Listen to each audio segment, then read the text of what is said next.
we go. All right. Wayne, you may start. Hey guys, welcome to tonight's event. I'm Dwayne from the University Bookstore, the science fiction and fantasy buyer there. Been doing that for a while. Tonight we're having author Django Wexler with the third book in his trilogy. It's Sea of Rage and Ruin, right? That's the name of the third book, Siege of Rage and Ruin. Yes, but a very fun fantasy trilogy with, I argue, good for adult and young adult. And we have Sarah Henning, who says she has 4 books out now, and the Prince will save you. You got the copy. The Princess will save you. I'm sorry. I had it in my mind, and I'm just going to basically stay out of their way and let them talk unless we lag. So I'm going to shut myself off more. Let's take it away, folks. Yeah. So hi, Django. How are you? Hi, Sarah. It's good to be here. Hi, everybody. How's it going? Good. So we're here to talk about your third YA book. Yeah. Can you give us an elevator pitch for the series and for the book? Yeah. Okay. So the series is The Wells of Sorcery. It takes place in a world where people are born with access to one or more, well, not everyone, but people who have magical powers are born with access to one or more of the 9 wells of sorcery that provide specific powers. I'm adjusting my lighting. No. We need to get your ring light. Yeah. Yeah, I really should, given that I'm doing so many of these now. No, this is terrible. Whatever. Okay, so Wells of Sorcery. There's 9 of them. Well, there's 9 wells of sorcery, and they all provide different powers, ranging from fire to combat to healing and a few many others. The people who have these powers are controlled by their countries in various ways, because as someone says in the books, you know, the magic users either will end up as masters or slaves. So they either rule the countries or they are kind of ruthlessly controlled. And our main character, Isoka, comes from one of the countries where they are under tight control, and she's hiding her powers, which are actually quite rare and make her kind of a combat badass with, you know, blades extending from her arms and so on. And but she's finally caught by her government and sent to infiltrate and capture the infamous ghost ship Soliton, or Soliton, I guess is the correct pronunciation. Whatever you want to come up with. Right? I know, and it's named after an obscure physics concept. So she gets sent out to the ghost ship, which picks up people who have magic powers and takes them away, never to be seen again, and finds that it is both infested by monsters and that the people have a kind of Lord of the Flies society going on there. She has to kind of work her way through that. So that's the first book. And then in the second book, we also follow Isoka's sister, Tori, who, having discovered that the government has sent Isoka away, starts a revolution to try and get her back. And then things kind of get out of hand. And so in book 3, they finally come back together, Isoka having sort of successfully gotten control of the ship and survived everything that has been thrown at her, is returning home, only to find that the city is under siege and there's a horrible violent revolution going on because her sister has tried to overthrow the government. So some light reading. Yeah, it's not that. This is very sort of action adventure, lots of violence, lots of other stuff, but a lot of fun too, I hope. I'm sure, yes. I read part of the first book because I was on deadline all week, so I'm sorry I didn't get to finish all of them. But yes, like extremely violent and awesome, like right off the bat. You know exactly what kind of world you're in, I think. It's funny because I had never written YA before this. I was going to ask you, so you have all these adult books. What about this foray into YA? Well, I had written middle grade, which was a little different because the middle grade series was actually sort of an accident. I didn't really know what I was doing, and I wrote it, the first book, and I sent it to my agent. He's like, this seems like middle grade. which I hadn't even known was a thing. YA I knew was a thing. I hadn't read all that widely in it. So my wife is a bigger YA reader than I am, so she helped and prepared like a reading list of like, these are the books you should read to even be like vaguely competent in YA. And so I did that, and I read a lot of really wonderful books. Lee Bardugo's Six of Crows remains one of my absolute favorites. Excellent book. And so that helped sort of get me into sort of what would and wouldn't work in YA. And then my editor, Ellie Fisher, did a great job of kind of helping me through what is allowed and what is not allowed. And, just like, what might be a little too much. Although surprisingly, there were some things that I thought people would raise an eyebrow at. And I guess people have, I sometimes get Amazon reviews that are like, how dare you? This is a children's book. You can't have a guy grow into a giant tumor and then explode. And I'm like, it's fine with me.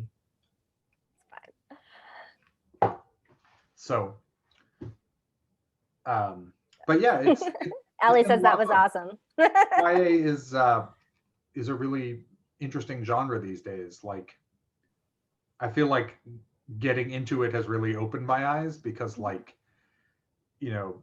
I kind of checked out of children's books, when I was relatively young, and I missed the YA renaissance that happened kind of post Harry Potter. And when the genre, it's like, oh, YA is good now, and I'm like, oh, yeah, great. Yeah, YA wasn't really a thing until I was out of college, and I was like, oh, huh, I missed it. Yeah, no, when I talk to kids sometimes, I'm like, I'm going to be the old man shaking his cane at you and saying, you guys don't know how good you have it. Like, my line is, back when I was a kid, what we had was long series by hack writers like the Hardy Boys and the Boxcar Children, and then Newbery Award-winning books about dead dogs. It's like, man, I never have to read another dead dog book. Big old yeller, yeah. Yes, no, I completely agree. That was also my experience. So when you are approaching this, writing for kids versus writing for adults, do you approach the story or your world building or anything differently, or is it just the general themes and the age of the characters? There's some things that are different just for logistics. So, I mean, you start with the age of the characters, right? So Isoka's, 18 or 19. Tori's like 14. And so, it dictates some things. Like for the world building, the way the magic system works, it can't be a magic system where you have to spend 50 years studying to be able to do the magic, because then your teenagers wouldn't be able to do anything. Right. So it has to be, it's more I think of the powers more like X-Men than, Lord of the Rings, where, you just have these intrinsic powers so that when you're 18, you can have intrinsic powers. So that's part of it. The length is a little different. The Shadow Campaigns books, which are my sort of first adult series, go up to 200,000 words each, and that would probably not fly in YA. These are a little long even for YA, but so that means the scope of the story is a little tighter. It's, I knew, especially in the first one, I knew I wanted, first person, one main character, no sort of weird chronological stuff. It's just very sort of straight through the story. So there's little structural things like that, but other than that, not really. You can't do explicit sex, I guess, but I don't really do that anyway. And I was pleasantly surprised that, you can have sex in your book. You just can't like show it on screen, as it were. Unless you're Sarah J. Maas. And then sex, and okay, that's fine. I don't need to like actually see nudity or whatever. So that, there was nothing really restrictive. Well, and I think the way you built your world and the way like Lee Bardugo builds Six of Crows world is that these kids are living very adult lives, even if their age is not there. And I think that's very important in YA. These kids who are forced to be adults, right? They're forced to be by their worlds. I feel like mostly people don't want to read about kids that just do like that don't have agency, right? Because that's like, you know, in many ways that's kind of the central theme of YA is the kind of taking of agency, yes. right? Yes. You know, you break out of the system that you're stuck in, whatever it is. Yes. I mean, it's not all YA, but it's a pretty common. Well, and it's an important time in people's lives for discovering their own agency, right? Yeah. Like in general, no matter, you know, if you're living a fantasy world or not. I mean, that was kind of the whole point with The Princess Will Save You, which is a gender swap princess bride, because I wanted to interact with the idea of the damsel in distress and flip it. Mm-hmm. But I was actually, we were talking earlier before you came in with the booksellers just about how, you know, you can't just flip something that's been there for 1,000 years without deconstructing it and really looking at it. And so the world in The Princess Will Save You is hyper patriarchal. So I have this princess who's the most powerful person in her country, and she still can't do what she wants because she's a girl and she's highly trained. And so that was really interesting to kind of interact with and think about. And my damsel, my boy, is highly trained as well. I mean, he knows what he's doing. He's not like a patsy. I didn't think there would be anything good in just setting him up to, you know, be a fainting violet or anything. And that's how we explore these, you know, storytelling mechanisms and get a chance to really look at the stories that have set up, you know, thousands of years of storytelling and just kind of change it and flip it and make it more interesting and discover agency, right? Like think about it in different ways. I think it's really important. Flipping things over is trickier than it often seems, right? Because you have to understand the scope. You know, how far does this go? Hang on, I keep getting beeped. Do you want to give, you know, what is the elevator pitch for this is beyond gender flipped? Oh, for the Princess, because that's great and it makes me want to read it, but. Yeah, so it really is. It's sort of a gender swap princess bride. But the idea is that my princess here, Princess Amarande, her father has died.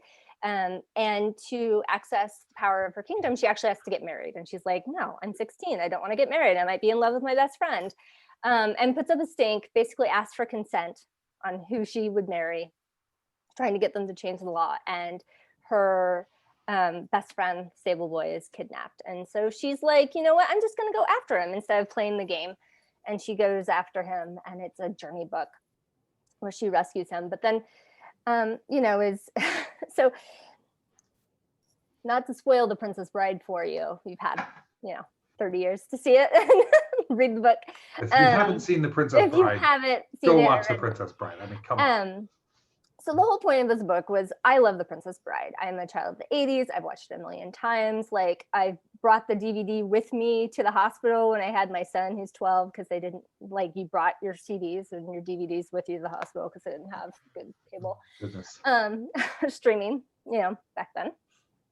And but I was always really frustrated with Buttercup's arc, and I didn't understand why until I was an adult. And it's because she starts off the story just so feisty, and she will do anything, and she knows her world. And then, of course, her heart is broken, and she's given this opportunity to become a princess. And you think that like her life is perfect, and it's clearly not. But I think the frustrating thing about her is toward the end, she has just had this sham wedding with Humperdinck. And she's just like, oh, I've got to spend the rest of my life with this guy. And she secures a dagger in a locked room, and she's just going to take herself out because she's so distraught. Yeah, and I feel like, right, instead of fighting her way out, like take out Humperdinck, fight your way out. You can't believe anything he says about Wesley. And she doesn't do it. And, you know, and I know it's supposed to be a telegraph of how distraught and upset she is. But also, like, that is not who that character is. And I wanted a Buttercup who fought the whole time and would fight for everything. And so that's really where like the seed of the story came from. It's just like, I want a Buttercup that fights. Like, this is stupid. Let's fix this. And that's honestly, awesome. You know, like, did you watch the fundraiser where they did a table read of The Princess Bride recently? Oh no, I didn't. I heard about it, but I didn't actually watch it. was great, but also it was really eye-opening because I'm watching Robin Wright just sitting there waiting to read her lines. She barely had any lines. Like, I was like, oh my God, I've seen this movie 1,000 times, and she barely says anything. And it was actually really like fascinating. It was eye-opening to think of her that way. And I know in the book, Buttercup's character is a little bit different. She's a little bit more talkative, but yeah, it's like, I really want to interact with this. And, you know, because she is my damsel that I think of when I think of damsels. So if you're going to talk about the damsel in distress trope, that's who I wanted to play with. That's great. Yeah, I think so. Very good. Sequel comes out this summer. So can we talk about your world building? I would love to hear about your magical world building, because magical systems are very difficult, because if you don't set them up correctly, the reader is going to get you. Like, Yes. I don't have magic in these books, but I had magic in my debut and its sequel. And you really do have to think about the way magic works.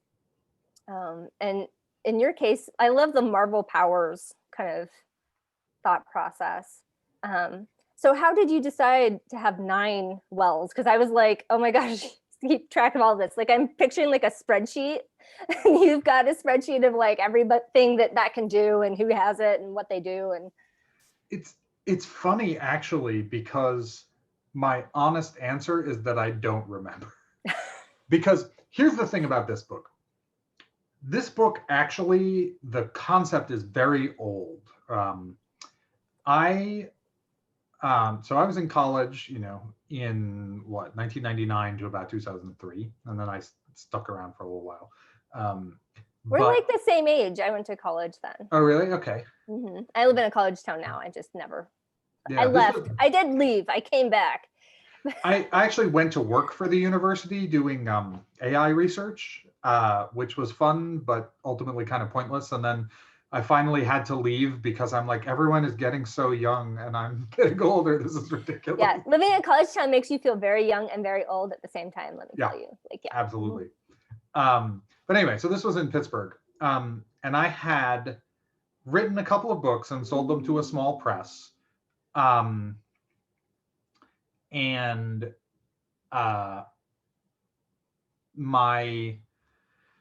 was working on my next thing, and I think I had just read Malazan Book of the Fallen, which I don't, if anyone has read that, it's this like gigantic epic fantasy. It's 10 books long, and everyone has all these awesome powers, and there's a bazillion things of world building. You know, it's a pretty impressive achievement. And I thought to myself, I can do that. That should be fine. So it's kind of high on that and on Game of Thrones. And so I started putting together this fantasy series. It's one of these series where, you know, there's like a timeline, and the timeline starts with like year 0, the world is created by the elder gods.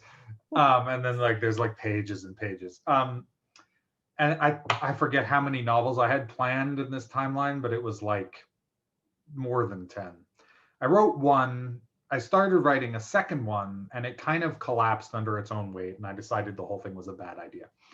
So, but ever since then, I have been going back to the sort of voluminous notes for this and pulling out different ideas. And one of them was this notion of the 9 wells of sorcery and this magic system, and also the ghost ship Soliton. And those were sort of part of this series. And so I pulled it out when I went to write a YA series. I thought, no, this would make a good YA series. But that was in, I don't know, 2016. So this is like 15 years later that I'm going back to these notes. So as to why there are specifically 9 of them, I have no idea. This is like ancient writ that I have, like, I'm interpreting for modern people. So I can't answer that part of the question, but there's a lot of fun stuff about control, you know, because the thing about a magic system, the question I think you often have to ask is, why don't they just use that for everything? Right. Right. You know, there has to be some reason. Either they are using it for everything, and that needs to be part of the book, or there has to be some reason that they're not. The system, it doesn't make sense if you have easy magic to teleport from place to place, but people still walk everywhere because why? Yep. And so, you know, a lot of what these books are about is sort of control of this magic system. You know, if you have people who are from birth or, you know, puberty or whenever the magic kicks in, intrinsically better and really dangerous fighters than anyone else, you know, as a society, you have to control them somehow, right? You have to either, you know, indoctrinate them or lock them up or kill them or something, right? Otherwise, it's the equivalent of people being born with, you know, machine guns.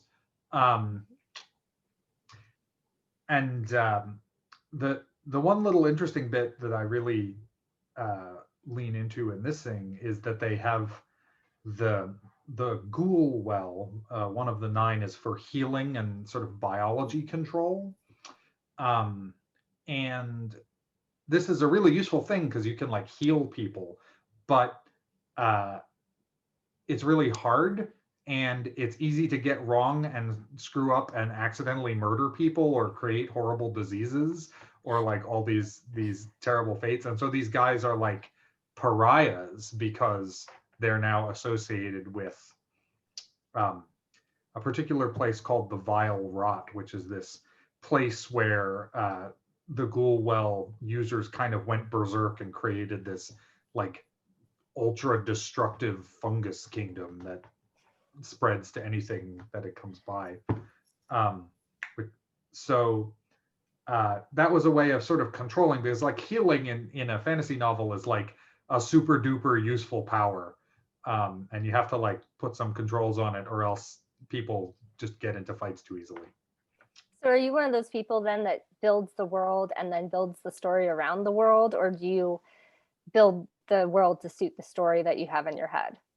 The latter. You know, I definitely, you know, try to build the world to make it easy to tell the story I want to tell.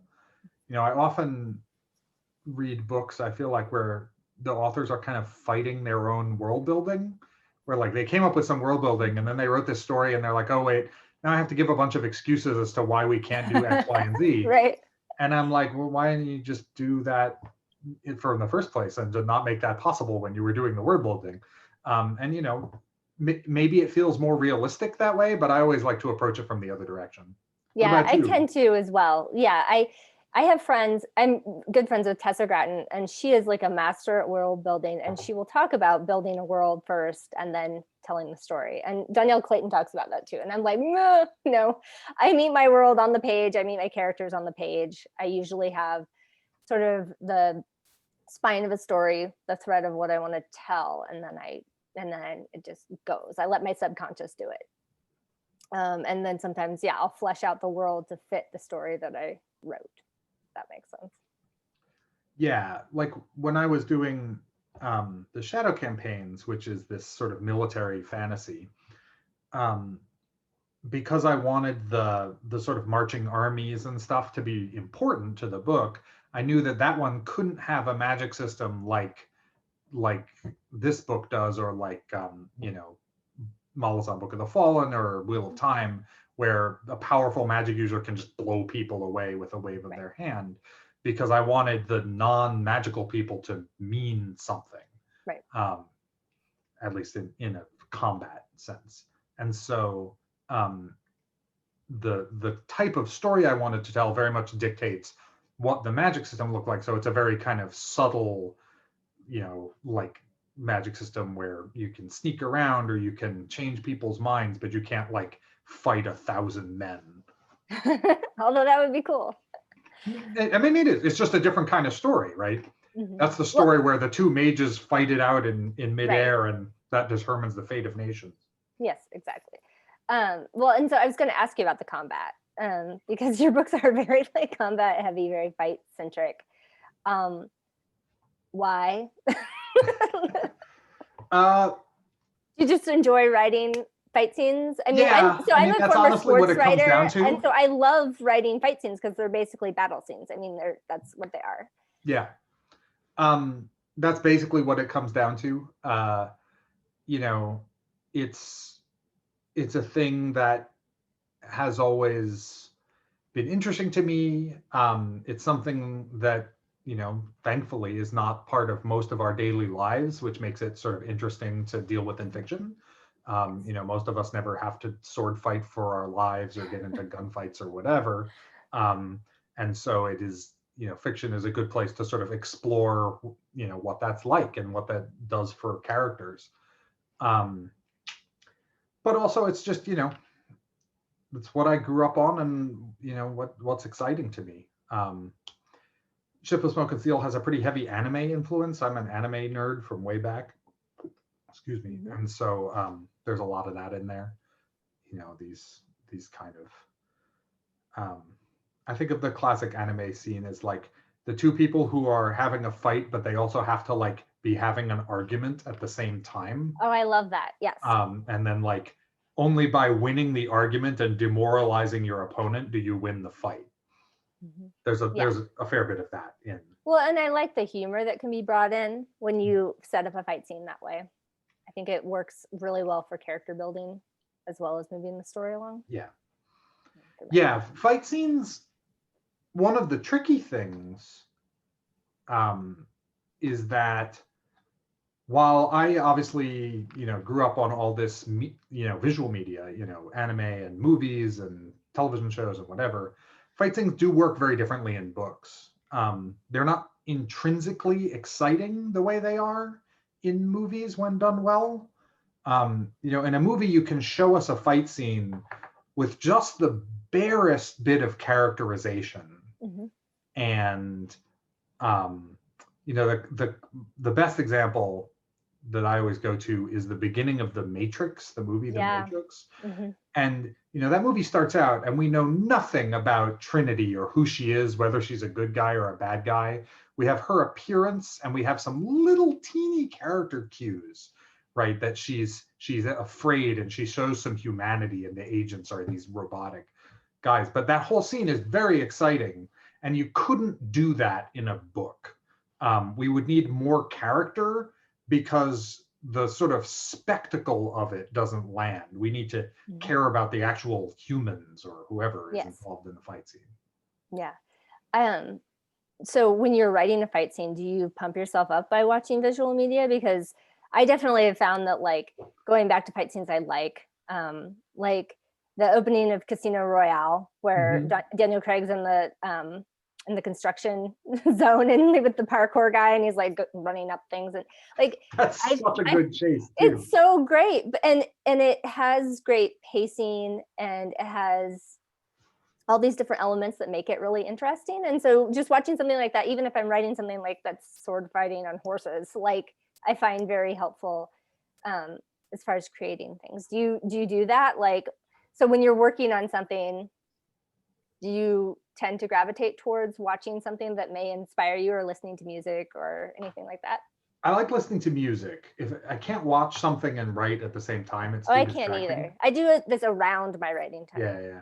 But no, I have music playlists that are like fight scene music. There's a bunch of bands or orchestras or composers who do music for movie trailers basically, and they have like albums. So like Two Steps from Hell is one of the popular ones. And they do these instrumental, it sounds like movie trailer music, but it's great for that kind of thing. Because there's no words to distract you. It's just sort of pounding like awesomeness. That sounds like a good hack. Yeah, no, it's great. I have a Pandora station that I started with some of those and then like pruned, and there's a bunch of really great music in there. So that helps. That definitely helps.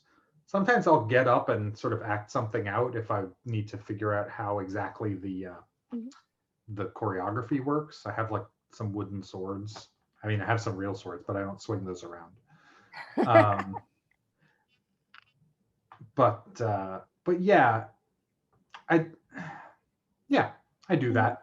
Yeah. I try to keep the difference between visual and written in mind. Yes. Like it's hard to imagine doing that James Bond scene in a book. Yeah, I don't think it would work. We don't know who James Bond is, and it would just be, and then he crashed through another wall, and then he crashed through another wall, and you're like, you'd have to do it differently. Yeah. So since we're talking about the writing process, what does your daily writing process look like? When I'm drafting, which is sort of the most time consuming, usually I get up and do non-writing stuff until lunch, so emails and whatnot. And I have lunch, and then I start writing after lunch and sit on my couch with my laptop, and do that for a while. I usually write to a word count. And then I take a break, go for a walk, relax a little bit, and then I do another session before dinner. That's my usual day, is 2 sessions of an hour or 2 each is about what I get to, what I'm doing that as full time. And that, there's nothing all that complicated for me. I don't know. Some people have more elaborate procedures. What about you? That's true. Well, honestly, my answer would be different a year ago, because the pandemic has really changed my writing schedule. Because previously, like this time a year ago, I had a full-time job and I have 2 kids. And so my writing was done. And I hope you still have 2 kids. I still have 2 kids. Yeah. Yes. I still have 2 kids. Gained a puppy. But the everything did change. Like I was really managing my writing time around everything else. So I get up at 4:15, I would go running and I would think about what I'd write about. And then I would have a work session where I was writing or editing basically from 5:30 to 7 in the morning. And then I would get ready for work and take my kids to school. And I don't like to write at night because it keeps me up and I get up so early, like silly not to. And then I would work on the weekends as much as possible. And but like COVID has changed like everything on that. Like right when lockdown started in March, I was actually on deadline for the sequel to The Princess Will Save You. And I had just gotten back from a writing retreat and everything shut down. And I have found that it's very hard for me to get long sessions in when I'm at home and I can hear everybody. Everybody's here. I can't go anywhere. I can't do anything. That's tough. I live in a nice house in the suburbs, but like everyone's still there. You still have the energy of everybody else in your house. And I didn't think I was like a cafe writer, but I guess I like really was. Like I was going to a juice bar. Gosh, I really do sound very suburban. I could never do that. Yeah. I would go to a juice bar and sit on the weekends for basically from like 1 to 5 on Saturday and then 1 to 5 on Sunday and write.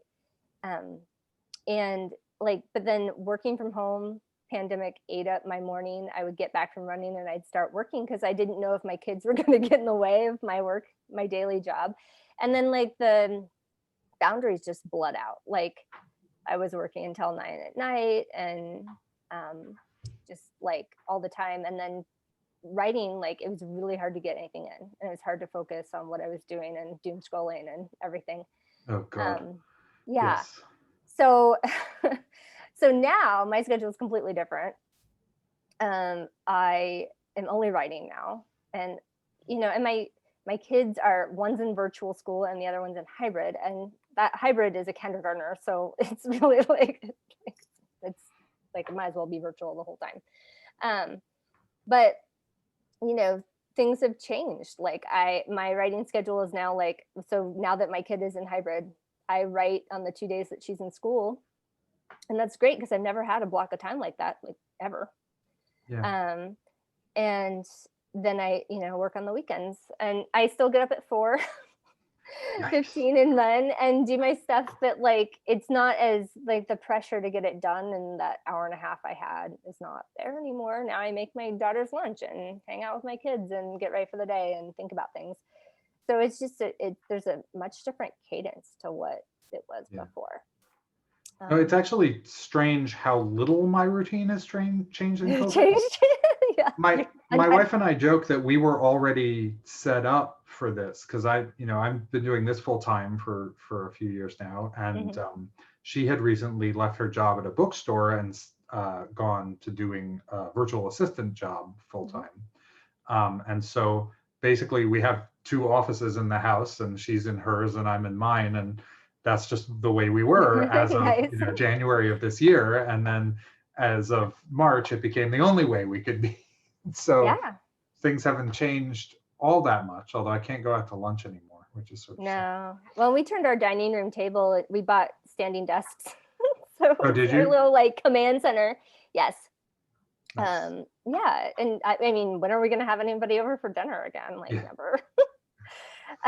Although I mean, I do like, I look forward to hopefully someday, like my kids are back in school full time and I can do this all the time and not feel like I'm just like shoving it in all the time. Yeah. When I was working full time, I did my writing at like 7 in the morning because I found after work I was always just too wiped to get anything done. And it's hard to be creative when you're that like tired. Yeah. You know? Yeah. So yeah. So I guess we could talk about like the semantics of it, like plotting and panting and sure. that. I'm guessing because you've written enough series that you probably plot a little bit more than maybe you used to. That is 100% true. Mm-hmm. When I used to be a dedicated pantser, I hated doing outlines. And when I wrote several books that way, and I finally wrote Shadow Camp, or The Thousand Names, which was the book that finally got me an agent after selling a couple to small press. And my agent told me, okay, well, I'm going to need an outline for the rest of the series, because it was the book 1 of the series, what I thought was a trilogy, before we can sell this to publishers. And I'm like, I don't want to do an outline, my creativity, blah, blah, blah. And he said, no, you have to. And I was like, okay, fine. So I started doing an outline. And I really hated doing it. But I got it done. It turned out the series was 5 books long instead of 3. And I only knew that because I did the outline. But when the time came to write the second book and I had done the outline, it was just so much easier. There was so much less, I got to tear up these 3 chapters and do them over again, which had made that previous book take forever. And I was like, oh man, I really do need to learn to do this. So I emphasize, for anyone watching, that these things are really personal. And so this is me personally. This is not the way to write. There is no such thing. But for me, having an outline turned out to be really helpful. And to the point where like now I'm a convert and my outlines have gotten like ridiculously detailed. My outline rule now seems to be roughly 1 word of outline per 10 words of manuscript. Oh my God. So the outline for Siege of Rage and Ruin is like 12,000 words. And the outlines for the big Ashes of the Sun books are like 20,000. Alex says they're amazing. And so, I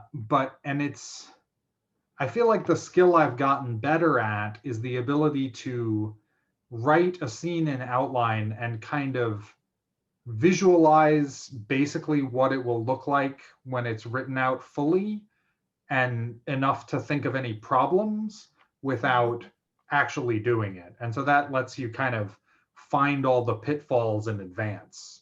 You're going through the outline and you're like, oh no, that doesn't work. That scene is broken and has to be fixed.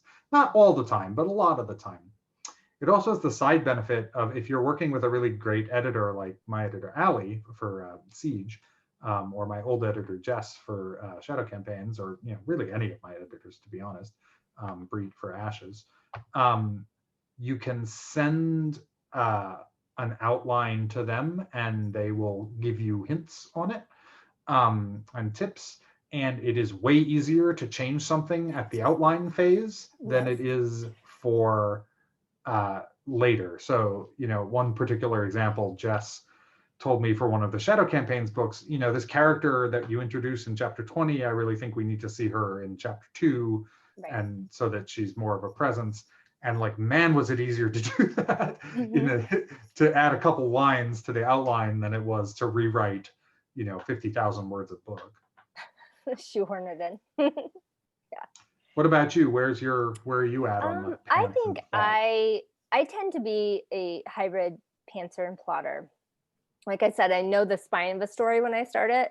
And I think, so my background is in journalism. And I think that that's where that comes from, because when you're covering a story, you know the basics before you go out. And then when you get there, you get kind of the idea and you start talking to people. And then by the time you get back to your desk and you're told you have an hour to write, 250 words, which is 12 inches. That's how you talk in newspapers, but nobody knows that. Wait, how many words is 12 inches? So about 25 words is an inch. Okay. So I guess it's actually 10 inches. Anyway, so you're told an inch count, like how much to write. And then you have to do it. And so, you kind of have the spine of where things will go, what the high points and low points are, like, what the good quotes are. And I still actually kind of build scenes that way almost. Like I can kind of build them around dialogue a little bit. I think that helps quite a bit, actually.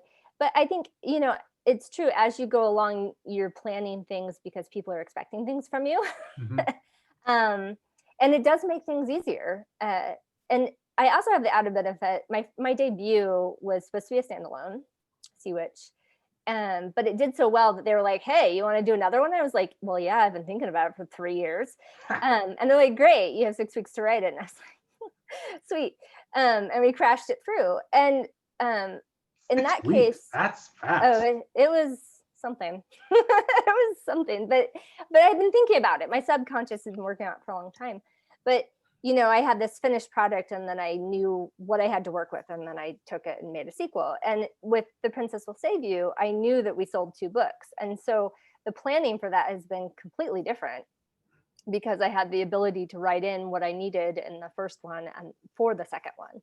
And I found that planning to be completely different. I don't know if from your experience, you've found that where you do have different sets of tools to work with depending on how a book deal has gone and how a book is born. Yeah, I find it hard to, some people are able to like plan a series so that they have multiple options depending on how the book deals go. Like if we get another 3 books, Yeah. That's very hard for me. I tend to know what the arc of the story is going to be and how long it needs to be. And, hopefully we can get there. And if not, then it's just not finished. Yeah.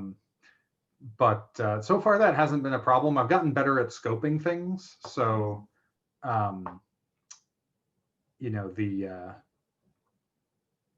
the trilogies usually end up as trilogies now instead of or whatever. Yeah, although 5 books. Another book that we released the cover for today from Tor.com is called Hard Reboot. Yeah, that looked cool. I saw Thanks. it. Yeah, they did a great job. Tor has such great covers all around. It's been agreed, wonderful. 100%. I remember for Ship of Smoke and Steel, Allie was like, well, who's your favorite cover artist? And, what do you think about covers? And I was like, well, I really love Richard Anderson. And I'm like, and she's like, oh, I think we could get him. And I'm like, oh, okay, well, cross that off my bucket list, is to have Richard Anderson do a cover. He's done so many wonderful ones. Anyway, Hard Reboot, cover's great, but Hard Reboot was originally supposed to be a short story for an anthology. We did this anthology called Silk and Steel of swordswoman ex-princess stories that we kickstarted, and I have a story in it. But my first attempt at a 7,500 word short story turned out to be 35,000 words or something. And so we're like, I'm gonna just like, I'm like, middle grade. Cut that. I'm just gonna try again and write a different story. And then we took Hard Reboot and Tor.com on it. So that's cool. So I'm not 100% at the whole scope thing, but I'm getting better. Yeah. I am having my first experience of writing another story within the same world, like a companion story. I had a contemporary come out in January, and now instead of having a direct sequel, it's got like a companion book, which is fun. Like you get to kind of work around the same world and have a different kind of point of view. That's cool. I haven't ever done something like that. Yeah. Oh, well, you should. I mean, yeah. Oh, right. It's a little different in fantasy, I think. You don't tend to see it as much. I know Adrienne Young did that with her Sky in the Deep, and then The Girl the Sea Gave Back. Mhm. It was very similar kind of companion book oh. situation. I'm blanking on a name, but Kristen Kishore did Yeah. Graceling and Bitter Blue, and Mhm. is the She has second one another just book Fire? coming I out, forget what it's called. right? But the what? She has another book that was just announced. Jane Unlimited is her most recent one. I don't know Oh. if she has another one I thought she upcoming. had another one that was coming Anyway, out. those are really good. But the three fantasy ones are more companions than direct sequels. Mhm. Is why. Yeah, it's an interesting idea. So what books did you enjoy in 2020? Were you able to read? Because I had a really hard time reading. I have had a hard time. Hang on, I'm bringing up my Goodreads list so I can remember what the heck I did. Yeah, I mean, I definitely have found in 2020 that I don't have as much focus. So I've been more video games and less reading overall. But let's see. Going through my list here, I've got some KJ Parker books. I read Prosper's Demon and How to Rule an Empire and Get Away with It, and 16 Ways to Besiege or to Defend a Walled City. Those are really good if you like KJ Parker. KJ Parker is one of these weird grimdark authors.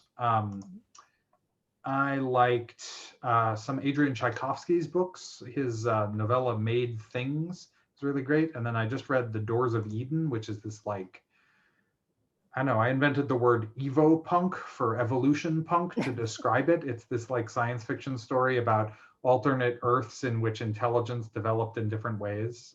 It's really good. His books, Children of Time has a similar concept. It has intelligent spiders. Spiders. And what else did I read that I liked? I don't know. Oh, Joe Abercrombie's new book, The Trouble with Peace, was fantastic. Those are really good. I love that series so much. I don't know if you're an Abercrombie fan, but he does great things. What about yourself? I read a lot of contemporary this year. I think because our world was on fire, and I wanted to read like about a world that was similar but not the same. Yes. So I had actually read it when it came out, but really fast before an event. So I reread Darius the Great Is Not Okay by Adib Khorram, who's one of my local Kansas City friends, and he's a Morris Award winning author. He's won a bajillion awards for that book, and it was so good and made me cry. I also read By the Book by Amanda Soleil, which is YA contemporary that's just really cute and fun. I started The Poppy War. I started Addie LaRue. I have all these started books that my brain has not gotten me through yet, and they're so good, but like I just can't. I will get there and I will enjoy them and they will be great, but I had a really hard time focusing, like unless it was these short chapter contemporary books. Yeah. I watched a lot more TV than I think I have same. In like, I don't know, since college, probably. Like, I just don't usually have time to watch TV. Just finished Bridgerton. It was amazing. Now I feel like I need to read those 8 books, you know? Yeah. I'll say I've played a bunch of good sort of story-based video games that are really worthwhile. So like The Last of Us 2 and Hades and... Oh, you played Hades. I've heard a lot about Hades. I love it. It's great. I'm really not that type of game is not my specialty, but that one was really good. Ghost of Tsushima was really good. I'm going to do the new Assassin's Creed in a little while. So, you know, but probably Hades and Last of Us 2 in terms of story are both really solid. Oh, that's cool. So what do you have next? I feel like you have like a bajillion books that I have like 4 things coming out this year. Well, one of them's still technically secret. But yes, I had Siege of Rage and Ruin. I have Hard Reboot. I have Blood of the Chosen, which is the sequel to Ashes of the Sun. That comes out in October. Hard Reboot is May. And there will be another secret project at some point. I don't know when I can announce that. Oh, publishing.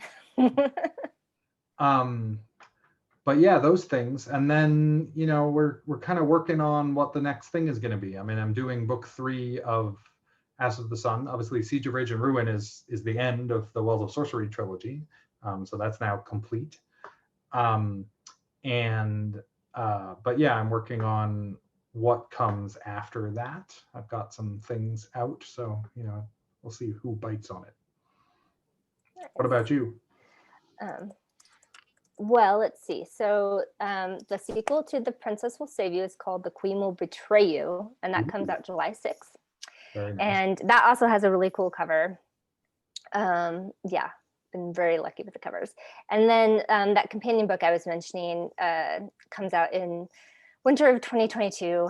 It's called It's All in How You Fall. It's about a injured gymnast who basically does like sort of a 51st states thing with different sports with her older brother's best friend. So it's kind of fun. That's the companion to Throw Like a Girl, which came out last January. It's my football book. So we're gonna throw it to Dwayne so that he's got some questions, I think. Okay. So I got to get. There you are. Hello, Dwayne. Yeah, I'm working on it.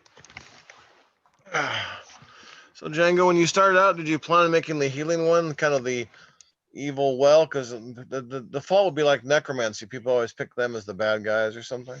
Yeah, no, well, and whether it actually is or isn't evil or is just really dangerous is sort of open to debate. But yeah, that was in there from the beginning. Because, it's one of those things that like healing magic is this like staple of fantasy because it's like in D&D and it's really convenient for adventurers. But like the level of control implied by being able to like put actual human bodies back together is so much higher than the level of control of like blowing something up, that it always seems like it should be way more difficult. Yeah, Tamora Pierce does a good job in her series. I felt in your world it was a combination of the it's just very dangerous, and also the fact they're so outcast means no one really trains them properly. If they were actually welcomed into the fold, it would probably be a much more useful skill. Well, and also by definition, anyone who can heal people can also kill them. Oh yes, no, that's been played with a lot of good fantasy books. Garth Nix likes to play with those sorts of things. Anyone else have any questions out there? Susan, you got anything for the crowd? Allie, you want to throw any bombs out there? I think Susan has a question about what kind of books turned us into lifelong readers. Yeah, that's a good question. Do you want to start with that one? Oh my gosh. I'm trying to think, but I'm like blanking on everything that I read as a kid, which is funny because I read with my kids all the time now. Gosh. I mean, I love like when I was really little, like Wayside Stories, like stuff like that. That's really funny. I remember those. Those are good. But then as an adult, I read a lot of thrillers. I spent an entire summer reading all of Jack Reacher's books, like in order, all the Lee Child books, read all the Game of Thrones books. One of my favorite authors that I talk about a lot, I love the, oh my gosh, I just like completely blanked on the name of the series. It's the Matthew Corbett series. I don't know that one. But then they have a little like bit of like magic and things in them, but it's sort of like a pre-revolutionary era James Bond, and I've really enjoyed those as an adult.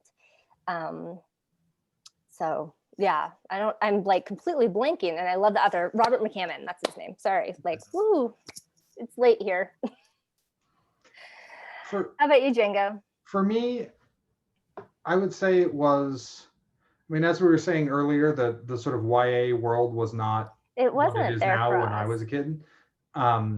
But there was a certain point, I think I must have been 11 or 12 when I started going to the library by myself, and then later I worked there as a junior page or something like that. I was too, working in the back, like with like donations. Put the books back on the shelves, All Town Library. But it was at that point that I could just sort of browse books unrestricted, and I just started reading everything in the science fiction fantasy section. That was what I loved, and that was the sort of adult section. And so for me, it was a lot of the kind of golden age SF, You know, I read all the Heinlein books and Asimov and Arthur C. Clarke and all these. You know, whoever curated that section must have been a Golden Age SF fan, because we had a lot.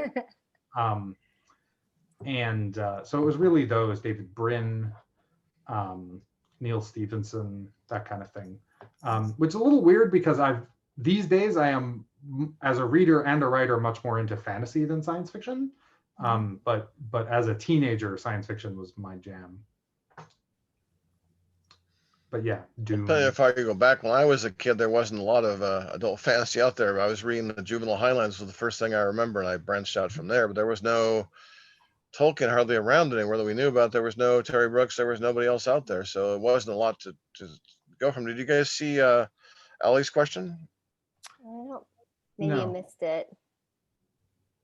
Is it in the chat? I don't see it. Yeah, it's in the chat on the side there. I see. Want I to read don't it see to you? Yeah, I only see Susan's question from Oh. the end there. I see Okay, Allie Desiree said, saying- Django, what would your well be? And Sarah, Oh. do you have a favorite princess? There it A is. real favorite. Oh, I don't see that. Okay. I was going to say, I see Desiree saying we're going to start an author sword fighting league, and I Yeah, think that's what I saw. Neil Stephenson and Miles Cameron are going to destroy the rest of us. Well, there's also Elizabeth They're both Moon. real She might sword be, I don't know if Elizabeth Moon's Musketeer League is still going or not. Yeah. I don't know. My well, what would it be, or what would I want it to be? I don't know. The sensory ones are pretty good. That let you, you know, see things and kind of slow down time and see things really fast. That seems like it would be a pretty good thing to have, because I feel like the problem is something that lets you fight monsters is not really all that useful in my daily life. I don't have to fight that many monsters. I do have to Could do work a on that.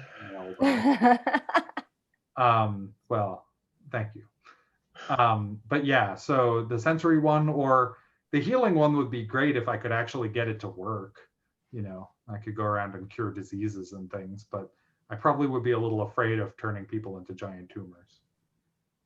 And having them explode. Yeah, that'd be bad. I'm trying to think of who my favorite princess is. Other Like a than real life like princess? like a real princess, or like Real fictional princess isn't yours? I'm not sure what she means exactly. yeah, well, you know, honestly, I've spent so much time with my 6-year-old during pandemic. All I can think of are the My Little Pony princesses, because she's obsessed with My Little Pony. And Hesha has some really great My Little Pony books, by the way. So yeah, I'm not going to say Princess Twilight, but that's all who's coming to mind as far as somebody who's not Buttercup. Princess Leia? Princess Leia. Well, I mean, she's a general too, so you know, She is she's a pretty general. cool. She's pretty awesome. Or even like, you know, I don't even know if Maid Marian counts from like the Robin Hood with Kevin Yeah. Costner, but she's like a badass. So you know, along those lines. I'm trying to think of good historical princesses. There are I some was really thinking of good. Eleanor of Aquitaine because she was Yeah. such a There were troublemaker and definitely smart some, but woman. I can't do it off the top of my head. I watched an 8-hour documentary after my editor Susan recommended it on the War of the Roses, and there's some major awesome princesses in that. I really enjoyed it. Highly recommend YouTubing that. Okay, well, I think we're probably about at time, and we should probably cut off before Sarah starts going. It's past everyone's bedtime here, and I gotta do this. And I I have one really child enjoyed asleep. the talk. Django will have you coming sometime soon and sign books. If anyone wants to Yeah. order a book from him, Sarah, I don't think we're going to arrange that from you. Pretty far. I could send you some book plates. Yeah, we get some signed book plates maybe. And I've had a lot of fun. Tried to stay out of your way mostly. Sarah, Django, thanks for participating. Susan, Ali, Desiree, you guys, thanks for coming. It was a Thanks for pleasure. having I enjoyed it a lot. You guys Yeah, take care. Thank If you. people want signed books from me, this is order from the university bookstore, and I will go and sign them because they're pretty close to my house. And I know it's hard to get signed books while there's no cons and we're all shut away. So it was a good opportunity.